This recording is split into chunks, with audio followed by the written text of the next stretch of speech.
శ్రీకాకుళం జిల్లా ఇచ్చాపురం ఐసీడీఎస్ కార్యాలయంలో data entry ఆపరేటర్గా పనిచేస్తున్న లోకనాథం అక్రమాలకు పాల్పడుతున్నట్లు ఆరోపణలున్నాయి.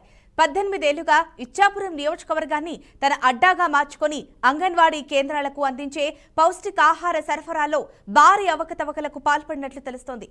అక్రమాలపై ప్రశ్నించిన అధికారులపై బెదిరింపులకు దిగినట్లు చెబుతున్న ఐసీడీఎస్ పీఓ రాజేశ్వరితో మా శ్రీకాకుళం ప్రతినిధి Shravan face to face. Srikakulam జిల్లా ఇచ్చాపురం ఐసీడీఎస్ ప్రాజెక్టులో పెద్ద ఎత్తున కూడా అక్రమాలు చోటు చేసుకుంటున్నటువంటి పరిస్థితుల నేపథ్యంలో అయితే మాత్రం ప్రస్తుతం మనం శ్రీకాకుళం జిల్లా ఇచ్చాపురం మండల కేంద్రంలో ఉన్నటువంటి ఐసీడీఎస్ ప్రాజెక్టు వద్ద ఉన్న మనం చూడొచ్చు.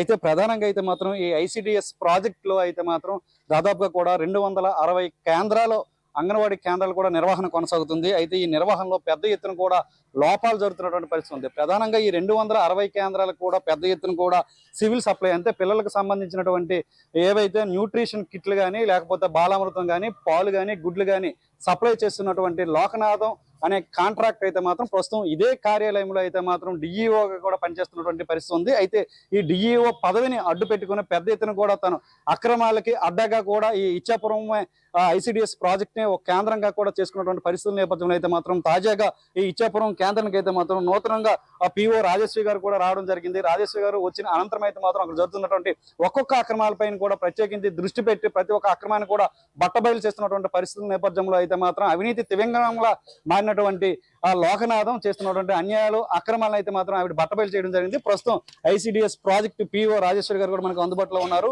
ఆయన కాంట్రాక్ట్ పేరుతో ఇక్కడ ఎలాంటి అక్రమాలకు పాల్పడుతున్నారు, అసలు ఏ విధంగా ఆయన చేస్తున్నారు అనే విషయాన్ని ఆవిడని అడిగి తెలుసుకునే ప్రయత్నం చేద్దాం. మీరు చెప్పండి మేడం, దాదాపుగా కూడా ఈ ప్రాజెక్టు పరిధిలో 260 అంగన్వాడీ కేంద్రాలు ఉన్నాయి. ఈ అంగన్వాడీ కేంద్రాలకి పిల్లల కోసం సప్లై ఏవైతే వస్తువులు చేస్తున్నటువంటి పరిస్థితి ఉంటుందో అవన్నింటిలో కూడా పెద్ద ఎత్తున అవకతవకలు జరిగినట్లుగా కూడా ఆరోపణలు వస్తున్నాయి. దాని మీద ఎంతవరకు వాస్తవం? నా ఆఫీసు డిఈఓనండి లోకనాథం. అలాగే తను 18 సంవత్సరాల నుంచి చేస్తున్నాడంట. నేను ఆగస్టు నెలలో కొంచెం గమనించాను.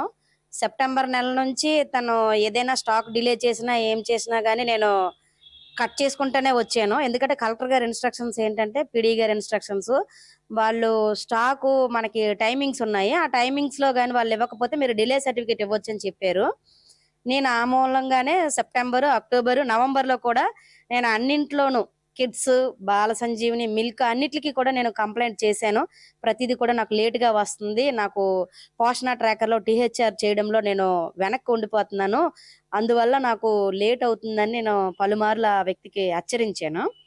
అయితే ప్రధానంగా చెప్పండి మేడం, నిబంధనలకు విరుద్ధంగానే వీళ్ళు కాంట్రాక్ట్ పద్ధతిలో అయితే మాత్రం అక్రమాలకు పాల్పడుతున్నటువంటి పరిస్థితి ఉంది. వీళ్ళపైన ఎటువంటి చర్యలు తీసుకోవడానికి మీరు సిద్ధంగా ఉన్నారు?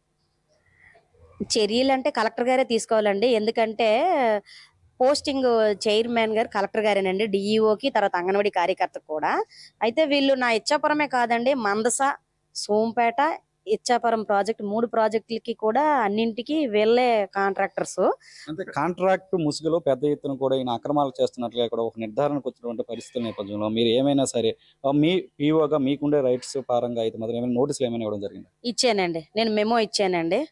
నేను మెమో ఏమని ఇచ్చానంటే, మీరు ఉద్యోగము చేస్తున్నారు ప్లస్ వాళ్ళ ఆవిడకి కూడా ఇచ్చానండి.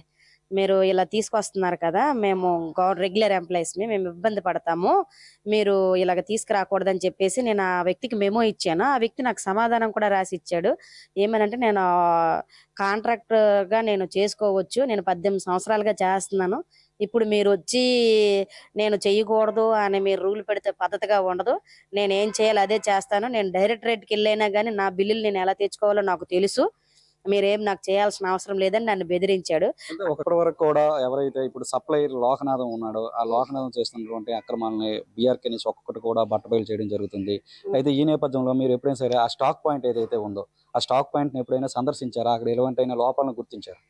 నేను చెక్ చేశానండి, స్టాక్ పాయింట్ చెక్ చేశాను. మిల్క్ ఒక దగ్గర పెడతాడు, ఎగ్స్ ఒక దగ్గర పెట్టాడు. గుడాన్ కూడా అంత సఫిషియెంట్ గా ఏమీ లేదు, కంచిలి రోడ్డు పక్కన ఉంది. అయితే నేను ఎగ్స్ కూడా కలర్ వేయటం లేదు. నేను అడిగాను, ఎగ్స్ కలర్ వేయకపోతే అది బ్లాక్ మార్కెట్ అయిపోద్ది కదా, కలర్ కోడింగ్ ఉండాలి కదా అని నేను హెచ్చరించాను. లేదు, ఎక్కువ కలర్ వేస్తే పిల్లలకి విషం అయిపోద్దండి అని చెప్పాడు. ఆ తర్వాత చాలా సార్లు ఏంటంటే నన్ను బ్లాక్ మెయిల్ కూడా చేశాడు. మీరు ఖచ్చితంగా నేను చెప్పినట్లే చెయ్యాలి, లేదు అంటే మాత్రం ఇచ్చాపురం నుంచి మీరు చాలా అసలు ఉండరు, మీరైతే మాత్రం ఇచ్చాపురం ఖాళీ చేసి వెళ్లాల్సిందే. నేను 6 నెలల్లో మిమ్మల్ని ఇక్కడి నుంచి పంపిస్తాను అన్న కంకణం కట్టుకొని ఆయన మారు పేరుతో నా మీద విజిలెన్స్ వాళ్ళకి తర్వాత డైరెక్టరేట్ కి కంప్లైంట్ చేశాడండి. అక్కడి నుంచి నిన్ను తరిమేస్తాను, 6 నెలలు కూడా నువ్వు చెయ్యలేవు ఇచ్చాపురంలో, నా ఏరియాకి వచ్చి నువ్వు రుబాబ్ చేయడము నేను ఒప్పుకోను, నువ్వు సిన్సియర్ గా ఉద్యోగం చేస్తానంటే నేను ఒప్పుకోను, ఎగ్స్ పాడైనా మిల్క్ పాడైనా చెక్కీస్ పాడైనా నేను రిటర్న్ చేస్తున్నాను. అయితే మాత్రం శ్రీకాకుళం జిల్లా ఇచ్చాపురం ఐసిడిఎస్ ప్రాజెక్టులో జరుగుతున్నటువంటి అవకతవకలో ఒక్కొక్కరిని కూడా ఇక్కడ ఉన్నటువంటి పిఓ రాజేశ్వరి గారు అయితే మాత్రం బట్టబయలు చేస్తున్నటువంటి పరిస్థితి ఉంది. అయితే గత 18 ఏళ్ళుగా కూడా డిఈఓగా ఒక చిన్న అధికారిగా ఉన్నటువంటి లోకనాథం కానీ లేకపోతే లక్ష్మీబాయి తన భార్య కానీ పెద్ద ఎత్తున కూడా ఈ ప్రాంతంలో అయితే మాత్రం ఇక్కడ ఉన్నటువంటి అనేకమైనటువంటి ఏవైతే దాదాపుగా 260 పైచిలకు సెంటర్స్ ఉన్నాయో ఆ సెంటర్స్ అన్నింటికి కూడా పౌష్టికాహార పదార్థాలను సప్లై చేస్తున్న కాంట్రాక్టర్ని తీసుకుని అయితే మాత్రం ఆ కాంట్రాక్ట్ లో పెద్ద ఎత్తున అవకతవకలు చేస్తున్నారు అనే అంశం అయితే మాత్రం ఇప్పటికే పిఓ గారు బయట పెట్టినటువంటి పరిస్థితుల నేపథ్యంలో అయితే మాత్రం ఒకానొక స్థాయిలో అయితే మాత్రం ఇక్కడ ప్రాజెక్టు పిఓను కూడా బెదిరింపులకు పాల్పడుతున్నటువంటి పరిస్థితి ఉందంటూ కూడా ఆవిడే చెప్తున్నటువంటి పరిస్థితి ఉంది. అంటే లోకనాథం అరాచకాలు ఈ ప్రాంతంలో ఏ విధంగా ఉన్నాయనేది కూడా చాలా స్పష్టంగా అర్థమవుతుంది. కెమెరా పర్సన్ తిరుమలతో శ్రావణ్, బీఆర్కే న్యూస్, శ్రీకాకుళం నుంచి.